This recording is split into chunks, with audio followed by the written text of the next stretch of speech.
नमस्कार, मैं नीतीश ठाकुर और आप देख रहे हैं कैपिटल टीवी बिहार। बिहार की राजनीति में इस वक्त एक बड़ा बदलाव धीरे धीरे दिखाई देने लगा है। लंबे समय तक जिस अल्पसंख्यक वोट बैंक को एक तरफा माना जाता था, अब उसी समाज के भीतर नई राजनीतिक सोच और नए विकल्पों पर चर्चा शुरू हो चुकी है। यही वजह है कि पटना में जदयू एमएलसी खालिद अनवर के सरकारी आवास पर हुई एक अहम बैठक ने बिहार की राजनीति में एक नई हलचल पैदा कर दी है। इस वक्त बैठक में सिर्फ चाय नाश्ते या औपचारिक बातचीत नहीं हुई थी, बल्कि बिहार की बदलती राजनीति, अल्पसंख्यक समाज की नई सोच, एनडीए के बढ़ते प्रभाव और आने वाले चुनावी समीकरणों पर खुल करके चर्चा हुई। बैठक में बिहार के उप मुख्यमंत्री विजय कुमार चौधरी खुद मौजूद थे और उनके साथ जनता दल यूनाइटेड विधान पार्षद खालिद अनवर भी लगातार अल्पसंख्यक समाज के प्रतिनिधियों से बातचीत करते नजर आए।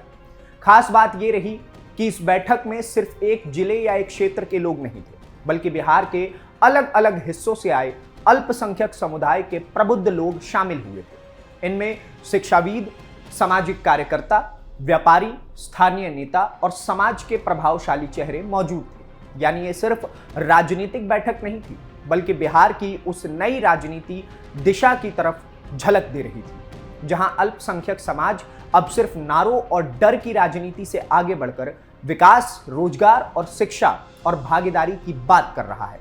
बैठक खत्म होने के बाद जब उप मुख्यमंत्री विजय कुमार चौधरी मीडिया के सामने आए, तो उनके बयान ने सबसे ज्यादा चर्चा बटोरी।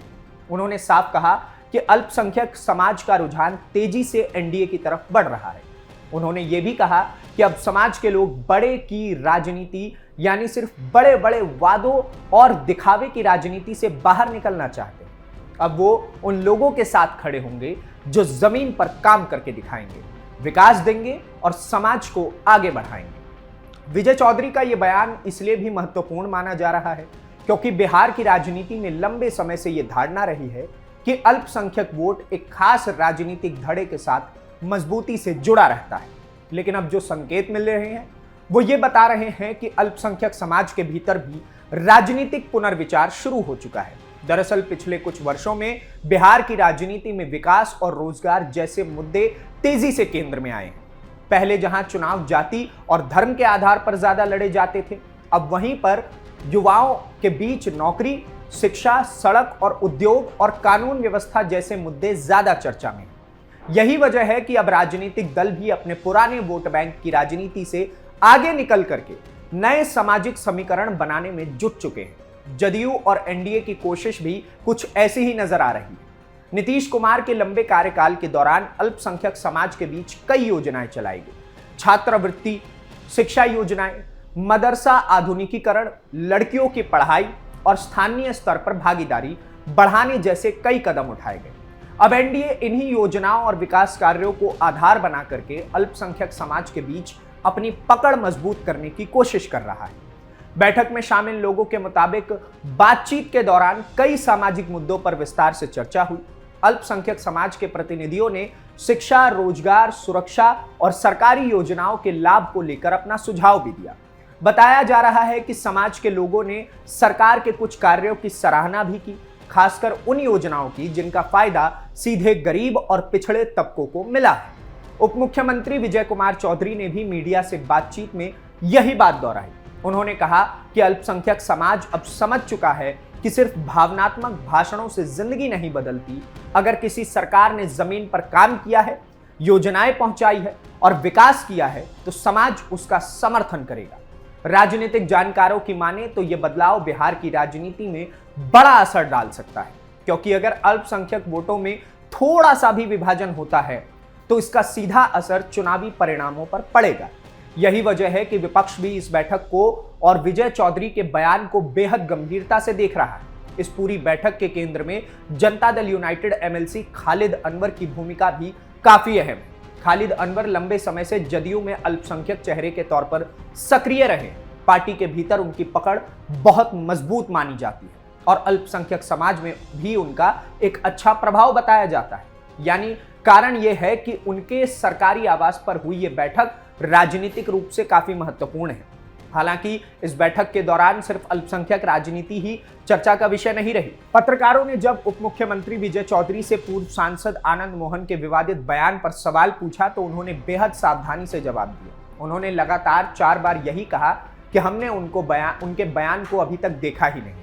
राजनीतिक गलियारों में विजय चौधरी की इस चुप्पी को भी अलग अलग नजरिए से देखा जा रहा है। कुछ लोग इसे राजनीतिक सतर्कता बता रहे हैं तो कुछ का मानना है कि सरकार इस मुद्दे पर फिलहाल कोई विवाद खड़ा ही नहीं करना चाहती, क्योंकि बिहार की राजनीति में बयानबाजी कई बार बड़े विवाद का रूप ले लेती है और ऐसे समय में सरकार किसी नए राजनीतिक तूफान से बचना चाहे। लेकिन इस पूरे घटनाक्रम में सबसे ज्यादा चर्चा मुख्यमंत्री सम्राट चौधरी के उस बयान की हो रही है जिसमें उन्होंने बिहार से बाहर गए प्रवासी मजदूरों और युवाओं को वापस बुलाने की बात कही। उप मुख्यमंत्री विजय चौधरी ने सम्राट चौधरी के इस बयान का खुल करके समर्थन किया। उन्होंने कहा कि मुख्यमंत्री ने बिल्कुल सही बात कही और आने वाले समय में बिहार में उद्योगों का तेजी से विस्तार जरूर होगा। विजय चौधरी ने कहा कि राज्य में निवेश बढ़ रहा है, उद्योग भी लग रहे हैं और जैसे जैसे रोजगार के अवसर पैदा होंगे वैसे वैसे बिहार से बाहर गए लोगों की वापसी भी शुरू हो जाएगी। उनका कहना था कि कोई भी व्यक्ति मजबूरी में अपना घर छोड़ता है। अगर बिहार में ही रोजगार मिलेगा तो लोग अपने राज्य में रह करके काम करना पसंद करेंगे। ये बयान इसलिए भी अहम है क्योंकि बिहार लंबे समय से पलायन की समस्या से बहुत ज्यादा जूझता रहा है। लाखों युवाओं ने हर साल रोजगार की तलाश में दिल्ली, मुंबई, पंजाब, गुजरात और दक्षिण भारत के राज्यों में कई बार कूच किया है। चुनावों के दौरान भी ये मुद्दा बार बार उठता रहा कि आखिर बिहार में इतने सालों बाद भी रोजगार की स्थिति क्यों नहीं सुधरी। अब एनडीए सरकार ये संदेश देने की कोशिश कर रही है कि बिहार बदल रहा है, उद्योग भी आ रहे हैं और आने वाले समय में राज्य रोजगार का नया केंद्र बन सकता है। यही वजह है कि सम्राट चौधरी और विजय चौधरी दोनों लगातार रोजगार और निवेश को लेकर के बयान दे रहे हैं।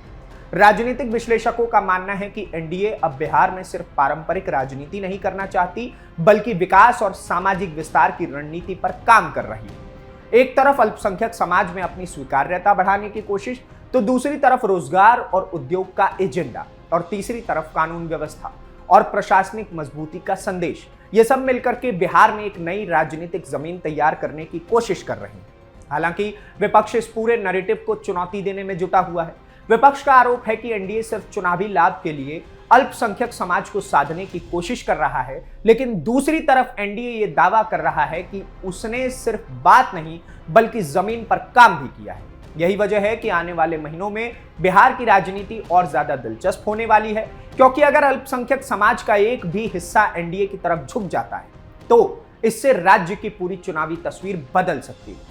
इस बैठक ने एक और बात साफ कर दी है कि बिहार में अब राजनीति सिर्फ पुराने नारों पर नहीं चलेगी। जनता अब काम देखना चाहती है, रोजगार चाहती है और अपने बच्चों के भविष्य को लेकर के जवाब भी धीरे धीरे चाहती है। यही कारण है कि अब हर दल अपने पुराने वोट बैंक को बचाने के साथ साथ नए सामाजिक समीकरण बनाने में जुट गया है। पटना में खालिद अनवर के आवास पर हुई यह बैठक आने वाले समय में सिर्फ एक राजनीतिक कार्यक्रम के तौर पर याद नहीं की जाएगी बल्कि इसे बिहार की बदलती राजनीति के संकेत के रूप में देखा जाएगा, क्योंकि यहां सिर्फ नेताओं के भाषण नहीं दिए गए बल्कि एक ऐसा संदेश देने की कोशिश हुई जिसमें विकास, भागीदारी और नई राजनीतिक सोच की बात। अब देखना होगा कि यह संदेश जमीन पर कितना असर डालता है। क्या सच में अल्पसंख्यक समाज का रुझान एनडीए की तरफ बढ़ रहा है? क्या विकास की राजनीति पुराने समीकरणों को बदल पाएगी? और क्या बिहार में रोजगार और उद्योग को लेकर किए जा रहे दावे जो हैं वो हकीकत में बदल पाएंगे? इन सवालों के जवाब आने वाले समय में मिलेंगे, लेकिन फिलहाल इतना तय है कि बिहार की राजनीति में बदलाव की आहट साफ सुनाई दे रही है। एक और तस्वीर है अब इस बैठक को लेकर के जो जनता दल यूनाइटेड की तरफ से और एनडीए गठबंधन की तरफ से हुई, उस बैठक को लेकर के राष्ट्रीय जनता दल के खेमे में कहीं ना कहीं एक सरगर्मी देखने को मिल रही है, क्योंकि शुरुआत से ही अल्पसंख्यक समाज के ऊपर अपना अधिकार समझने वाली आरजेडी के लिए यह चिंता की विषय बन चुकी है, क्योंकि अब जनता दल यूनाइटेड और एनडीए मिल करके अल्पसंख्यक समाज की तरफ अपना एक बढ़ाव बढ़ा रहा है। आप क्या सोचते हैं इस पूरी खबर को लेकर के, एनडीए के इस नए प्रयास को लेकर के? हमें कमेंट बॉक्स में जरूर बताइए और इस प्रकार की और खबरों को देखने के लिए कैपिटल टीवी बिहार को सब्सक्राइब कीजिए। धन्यवाद, नमस्कार, जय हिंद, जय बिहार।